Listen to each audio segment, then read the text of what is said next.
Russia can't win on the battlefield. It's not my assessment. That's the Economist assessment. I'll show you that article that they put out today. And I think it's true. And I think that's what's driving some of the political rhetoric. And we'll talk about that in just a moment.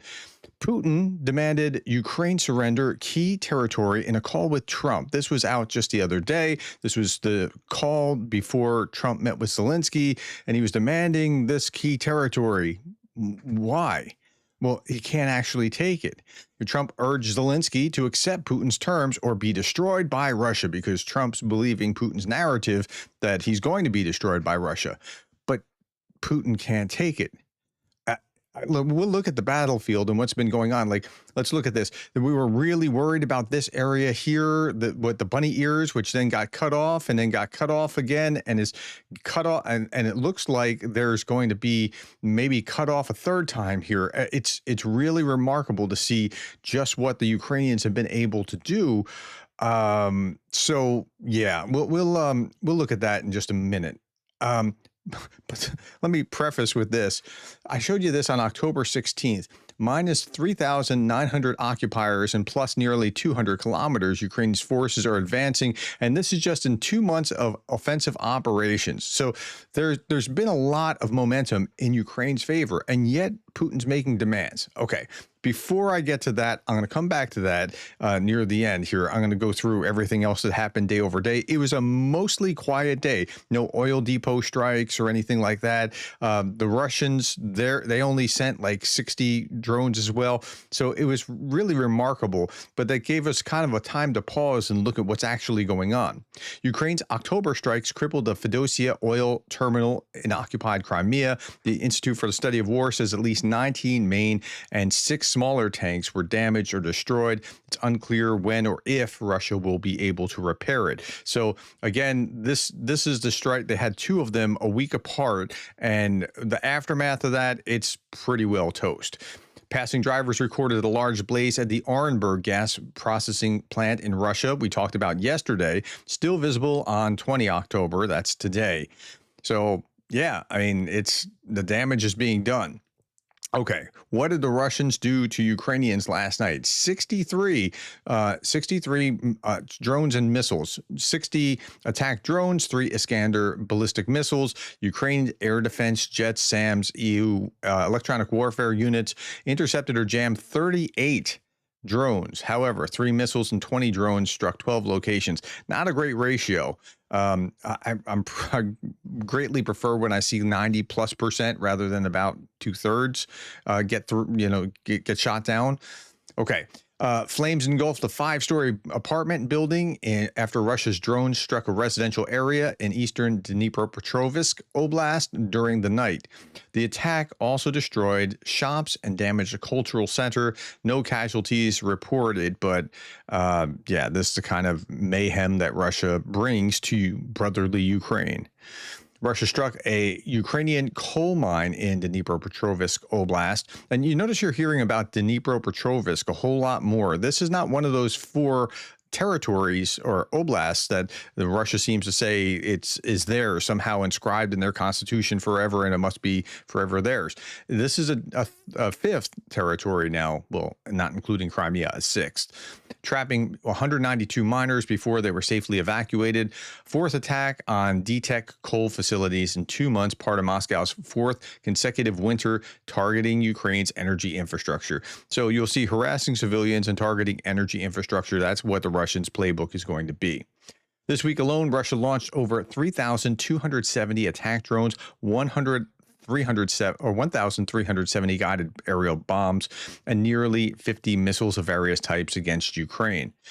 Now, in Pokrovsk, and we were just talking about Pokrovsk over here, what were they doing here? They have gotten into Pokrovsk in some limited fashion, but they've not been able to take the city. So what's actually going on here? In Pokrovsk, Russians are shooting civilians.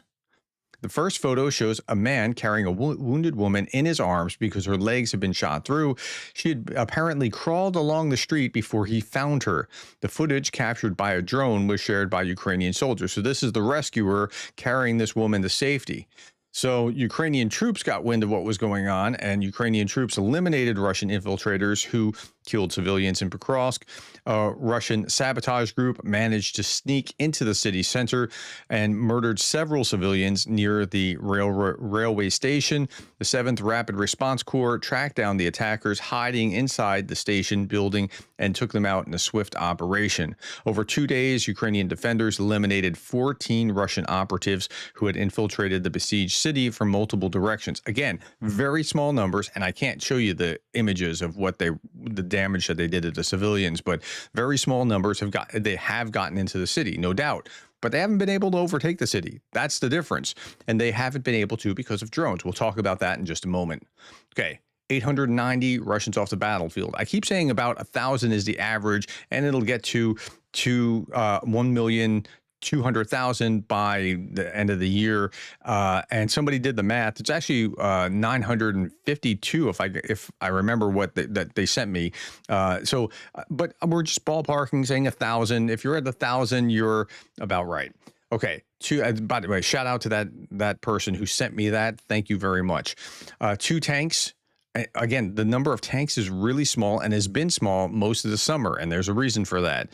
45 artillery systems, 0 armored fighting vehicles, and 1 air defense system, and 94 vehicles and fuel tanks, other vehicles like Ladas or buses or trucks or whatever.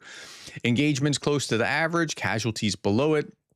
7-day drone and total equipment losses at record level. Overnight attacks, double digit, including 3 missiles. Interception rate could be better. Yeah, the interception rate last night was pretty terrible. Okay, Andrew Perpetua, who kind of tracks how many losses of vehicles and things along those lines. My vehicle backlog is currently 4,245. Oh, I'm so glad I don't have his job. My goal is to finish the backlog by the end of the year. I don't know if this is possible, but I'm trying. Gotta do around 60 vehicles per day to catch up, and that's on top of whatever is happening every day. My dream is to start the new year with no backlog, and also not to make a new backlog ever again. But again, the intensity of what's been destroyed on the battlefield, that has ramped up, and that's what's going on. In Pokrovsk direction, Russian invaders conducted 53 assaults. Again, Pokrovsk is the heavy place that we want to keep our eyes on. That's the high water mark. 53 for the number of casualties is on the higher side. Okay, Russian President Vladimir Putin, according to the ISW, reportedly reiterated his demand that Ukraine cede all of Donetsk Oblast as a condition for ending the war, and suggested that Russia would be willing to surrender parts of occupied southern Ukraine. Ceding Donetsk Oblast to Russia would set conditions for Russia to renew its aggression against Ukraine from a more advantageous position at a time of its choosing. So, if the Ukrainians gave away all of Donetsk, Donetsk. They have a fortress belt here. This fortress belt cities and all this trench fortifications, they would never be able to recapture it. And yeah, so it's a bad scenario. Russia knows that the Ukrainians can't do it, but maybe they can politically bluff them into doing this. Maybe they can politically bully their way into getting there. Now, I showed you this yesterday. The Economist magazine put this out. If Russia keeps advancing at its current 30-day pace, it would take until June of 2030 to finish taking Luhansk, Donetsk, and Kherson and Zaporizhia, 103 years to occupy all of Ukraine. Obviously, that's not going to happen. They're not going to be at this static pace or a consistent pace or whatever. But yeah, Russia can't do it. And then they came out today, unless something dramatic changes, our calculations suggest that Vladimir Putin, this is the headline, Vladimir Putin will be unable to win the war on the battlefield. Let me say that again. Let me read that again. Vladimir Putin will be unable to win the war on the battlefield. The fact that he nevertheless continues to try suggests that he's out of ideas. He just doesn't need to know what to do except for say, here's another deadline. We're going to take Donetsk by Christmas or whatever it is. He didn't say that, but right? That's all that they have. They've got nothing else. They can't actually do more. Now, Russia's summer offensive deployed 100,000 troops with almost no tank reserves for the first time. Yeah, so where are the tanks been? There's almost no tank reserves. What's going on? Well, tanks just kept getting destroyed and they don't have anything ready to replace it with. So they've been relying on motorcycles and storage relics, armored vehicles that really shouldn't be out on the battlefield, Ladas, things along those lines. Okay. Remember I was talking about these motorcycle assaults and how stupid they were with the drones? Okay. 13,945 casualties since 21 August. Pokrovsk is uncaptured. Putin's pre-winter Donbass deadlines expired.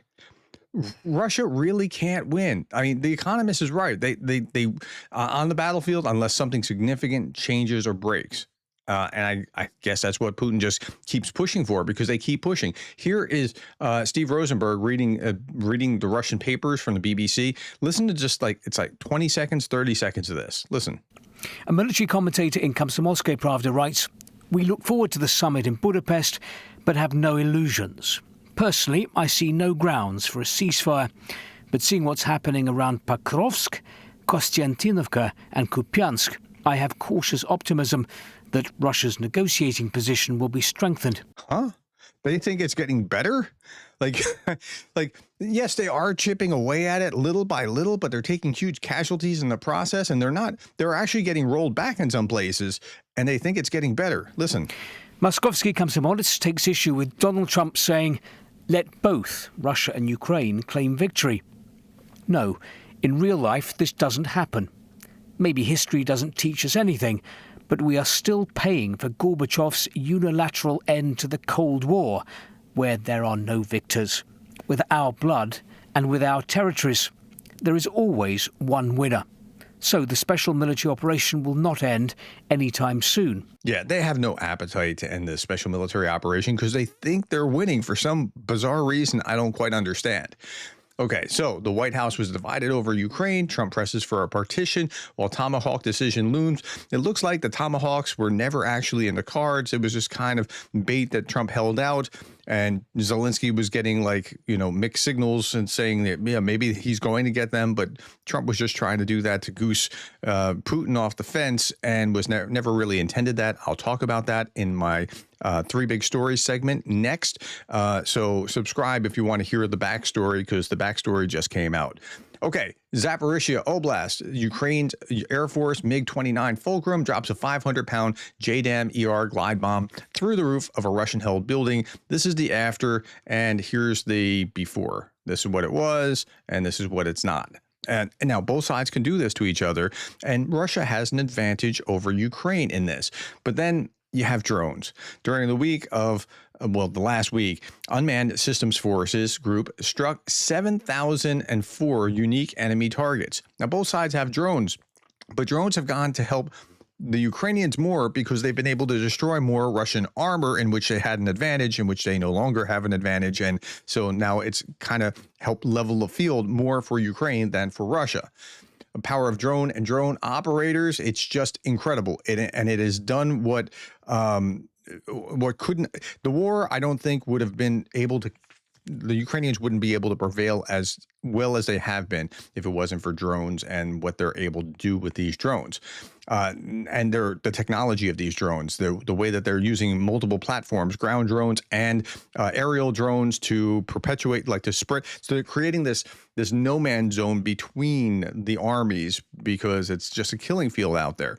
Look, this is a Russian soldier suddenly coming face to face with a drone in ambush. The drone's just sitting there waiting, not using its batteries, but it's going to use it up in just a moment, right? Okay. Now, there's also a school of thought that says that, well, Russia is just fighting with one hand behind its back. After all, this is a special military operation, not an all-out war. Russia could take off the gloves and do whatever they wanted. I'm not sure. Andrew Perpetua's commentary is pretty telling. Most of the things Russia could do to Ukraine, they cannot do to Ukraine because Ukraine has abilities to damage Russia, just as if not more severely as Russia can hurt Ukraine. That mutually assured damage makes both sides refrain from using those particular tactics. And the only thing that Russia has beyond this really is nuclear weapons. And if they use that, they become a pariah to the world. They really can't. They just can't. Anyone who is genuinely concerned with ending the war would be providing Ukraine with more capabilities to give them parity in more realms in which then silence Russian aggression even further. Only unserious idiots would suggest otherwise, and those people should be openly shunned at every single opportunity. Again, this is his commentary. There are things that Ukraine can blow up in Russia that would deal a lot more damage to Russia than merely blowing up a few refineries or power plants or hitting weapon manufacturing stuff. But Ukraine doesn't hit them because they fear Russia's hitting power plants in Ukraine. If Russia starts hitting that blank, Ukraine can start hitting that blank in Russia. The tit for tat isn't worth it for Russia, and Putin knows it. But way too many Westerners have little to no understanding of what's actually going on. People are pretending that Putin isn't hitting blank in Ukraine because it's mercy or it's holding back. You hear Scott Ritter talk about that kind of thing, for example, all the time. Or some stupid idiocy like that. But the real reason is simply that Russia knows Ukraine can hit back. That's right. Ukraine can hit back, and it will hit back. Now, what has Russia been able to do? Well, they've been able to destroy like civilized life, apartment buildings like this. And this is what Russia has done to Ukraine on the backside of their what are they doing? They're coming to liberate Russian speakers from these Ukrainians. Yeah, I think they were fine before. I'm just saying. All right, my friends, that's pretty much all that I have for this video. Look forward to the next video. By the way, a shout out to Vincent Lindlow, undergrad YouTube member. Thank you, Vincent, for that. But look forward to the next video where I'm going to be talking about what actually transpired with the Tomahawk discussions and what was said in the back, like, because it's now coming out into the papers, and that'll be my next video. Thank you for your time, the likes, the shares, and the subscribes. And thank you for being the kind of person that cares about Ukraine.